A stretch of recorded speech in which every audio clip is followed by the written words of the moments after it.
Donc, toujours dans les coulisses du lancement de programmation du MIFO. Donc, c'est la série Humour et on a avec nous, on est chanceux, Catherine Levac. Parle-moi du spectacle que tu vas faire ici.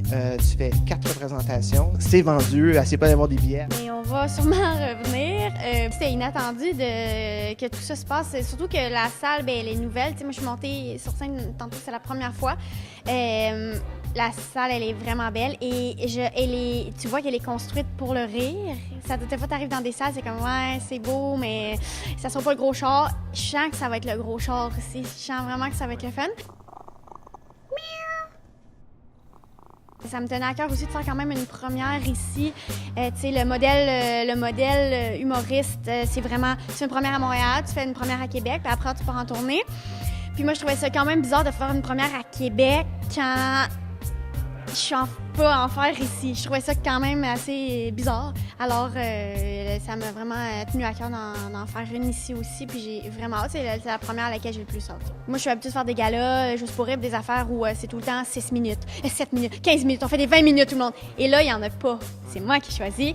Alors, je pense que, puis je me limite pas, tu sais, si je veux faire une toune, je la fais. Si je veux faire du stand-up, je le fais. Si je veux faire un personnage, je le fais. Je fais ce que je veux. Et c'est ce qui, je pense que ça transparaît. Hein, quand quelqu'un fait ce qu'il aime, fait ce qui le rend heureux, je pense que vous allez partir en vous disant, elle a été contente de faire ça et j'espère que ça va vous rendre heureux aussi. Puis moi, je suis contente de rire de tout le monde. C'est ça que j'aime.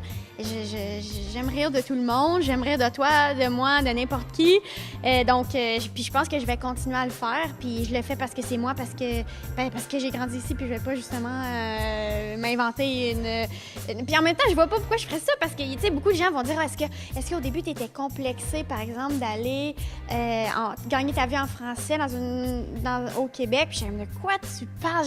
J'ai même une miette de ma vie penser ça. Voyons donc.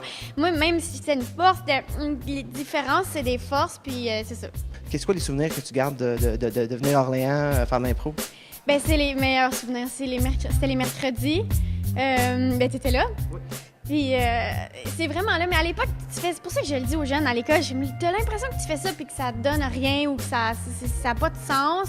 Mais ça a un sens. Tout ce que tu fais, ça a un sens. C'est là que j'ai rencontré des gens avec qui j'ai développé des liens créatifs qui existent encore aujourd'hui. C'est là que j'ai rencontré Éric Trottier. C'est lui qui m'a dit, tu devrais aller à l'école de l'humour. Tu sais, c'est précieux. C'est des rencontres que tu fais que c'est très précieux.